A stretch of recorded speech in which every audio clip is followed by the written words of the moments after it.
Want to know the dirtiest secret in the NFL?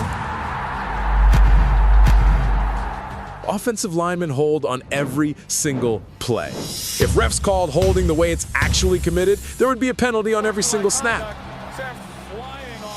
Being an NFL defensive end means getting held on every single play while being judged by an impossible standard that only 9 players in history have achieved. And if you don't hit it, you're not elite. October 26th, 2025, Week 8, Myles Garrett versus Patriots. 5 sacks. Career high, broke Brown's franchise record in one game. With that, he passed Reggie White for most sacks by a player under 30. 112.5 career sacks. More than a Hall of Famer at the same age. I gotta go get another. 8 consecutive seasons with double-digit sacks. Only 3 players in NFL history have done that. First player ever to record 14-plus sacks in 4 straight seasons. Just rips through and... You know what people still say? He's never had 20 sacks in the season. Never had 20? Only 9 players in NFL history have had 20-sack seasons. 9! Out of thousands of defensive ends who've played this game over 60 years. But Myles Garrett, who just broke Reggie White's record, isn't elite because of one number he hasn't hit. That's like saying LeBron isn't elite because he never averaged 40 points per game. Nobody averages 40. But sure, hold that against him.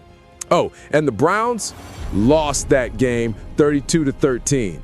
12 straight road losses, despite Myles having an historic performance. So not only does he not get credit, he gets blamed for losing. Here's the defensive end life cycle.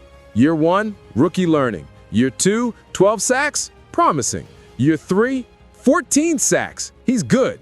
Year 4, 16 sacks, elite potential. Year 5, 17 sacks, when's he hitting 20? Year 6, 15 sacks, he's regressing. Year 7, overpaid, never hit 20. TJ Watt, 2023, 20 sacks, led the league, unanimous All-Pro. Historic season, finally hit the magic number. Next year, teams double team him every play, sometimes triple team. Sack total drops to 11.5. He's regressing. Not 3 offensive linemen are dedicated to stopping him.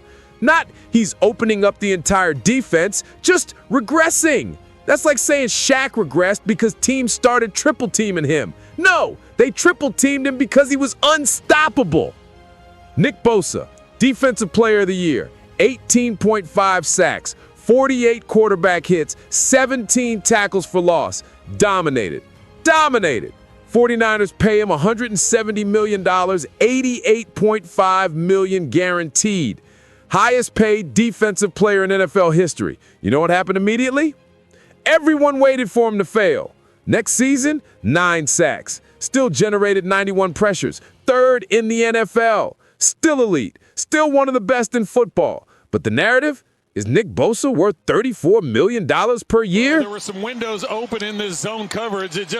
The moment you sign that contract, you can never live up to it. Not because you're not good enough, because expectations become impossible. 20 sacks becomes baseline. 15 sacks, overpaid. Get hurt, contracts an albatross. That's paying someone to be perfect, then firing them for being excellent. 2nd and 5.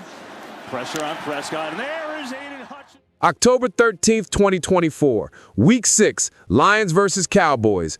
Aiden Hutchinson on pace for 25 sacks. 25! Would have shattered the single-season record.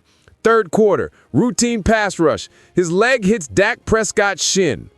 Compound fracture. Tibia and fibula. His leg bent backwards. In ways legs don't bend. In ways God didn't design legs to bend.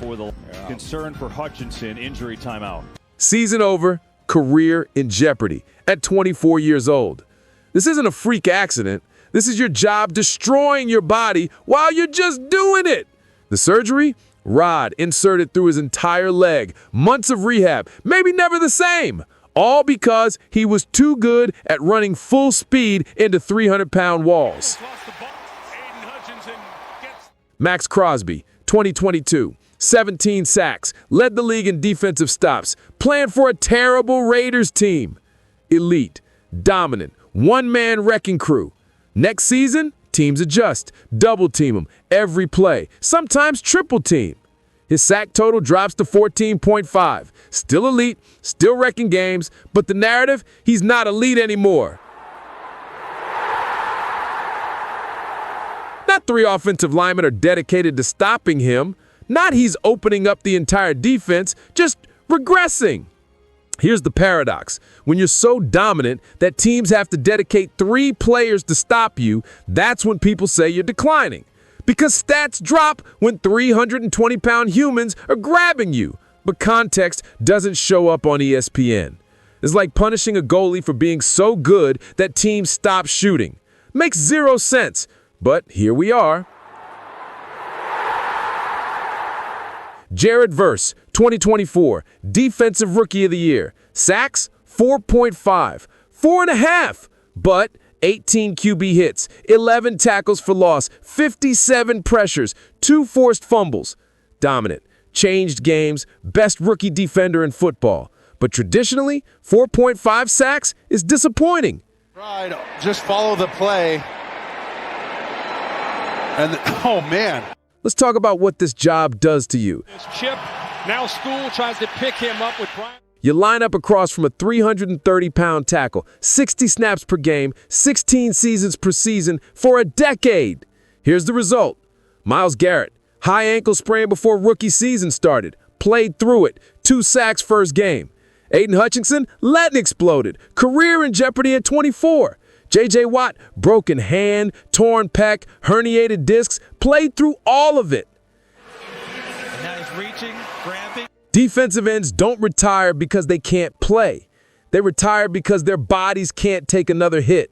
Every snap, you're either hitting a wall or getting hit by a wall. Neck, shoulders, back, knees, everything breaks down.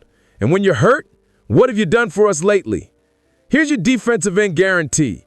You're held every play, but can't complain. You need 20 sacks, only 9 ever did it. You get 15 sacks, disappointing, even though it's elite.